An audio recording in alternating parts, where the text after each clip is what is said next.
Say hi to Richie. Is this a recording? It's a recording, so say hi to my son Richie. I'll have to be careful what I say.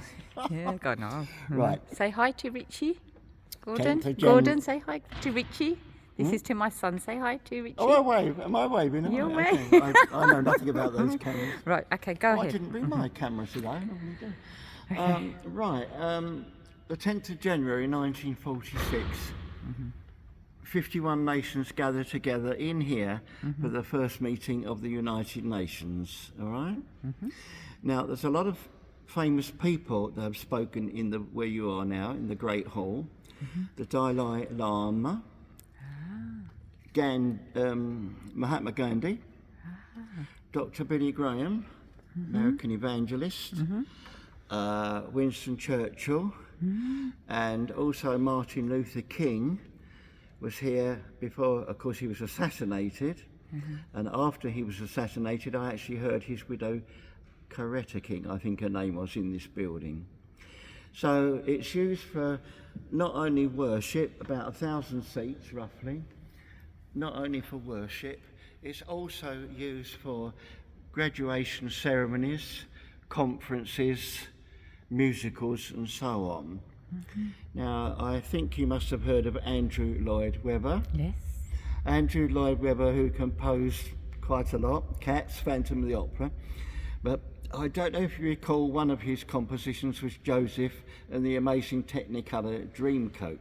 Yeah, me and Richie used to sing That to that. started in schools, but its first public performance was here before it went on to the London stage. And often when I say to people, why do you think it was here?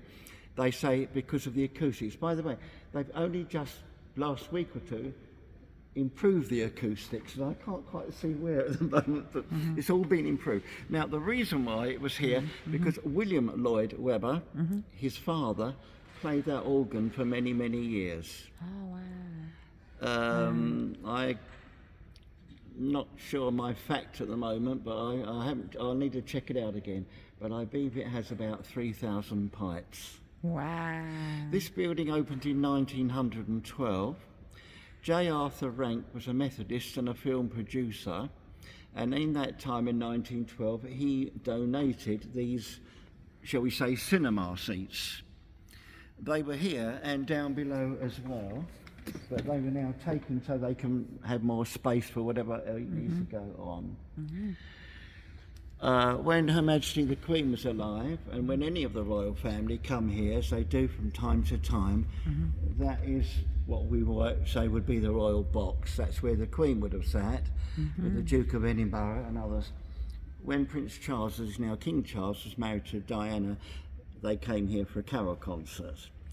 And King Charles III was here, I guess, to check on things, I don't know, before his coronation, because over on the balcony, which I can show you from the outside, that's where the BBC and other companies use that balcony to zoom down onto the west nave of the Abbey, which they would have done, for example, at the funeral service of the Queen and also for the coronation of King Charles III. Wow. Now, the dome is the second largest self-supporting dome in the world. In other words, it doesn't have structures like St Paul's Cathedral, it supports itself. And then people often say, well, where's the first one? No, it's not the Pantheon in Rome. The first self-supporting dome in the world is in the State Library in Melbourne, Australia. And we have the second. Wow. Supporting itself. Now, above each exit door, you have a scallop shell. Now, apparently the scallop shell is a Christian symbol of pilgrimage.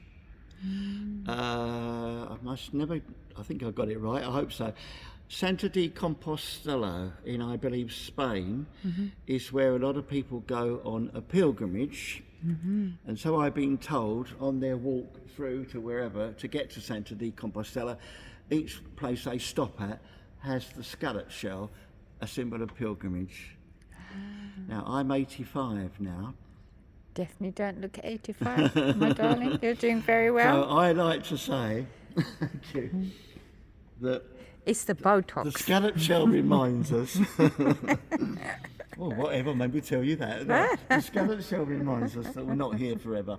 Like, if it's a Christian symbol of pilgrimage or whatever people's faith are, or no faith at all, sadly, we don't want to think about it, but one day we're going to die. Absolutely.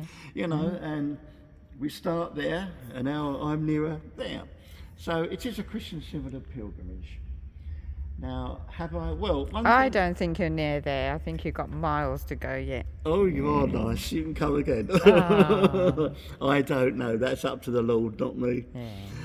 I became a Christian in this building at the age of 13. Oh my gosh, you've actually seen And this is it a true change. story. My Yeah. beloved wife died of acute myeloid leukemia just over 16 years ago.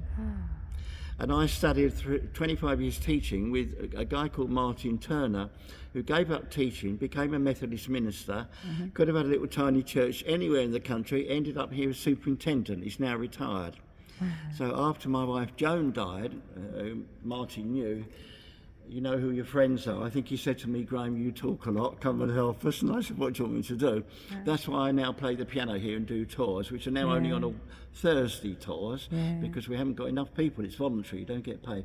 So I am a Christian, and from my point of view, the fact that at the age of 13 I became a Christian in this building, when my darling wife died of acute myeloid leukemia over 16 years ago, I tried not to say, why have you done this to me after a long happy marriage? Instead, I thought there was a reason.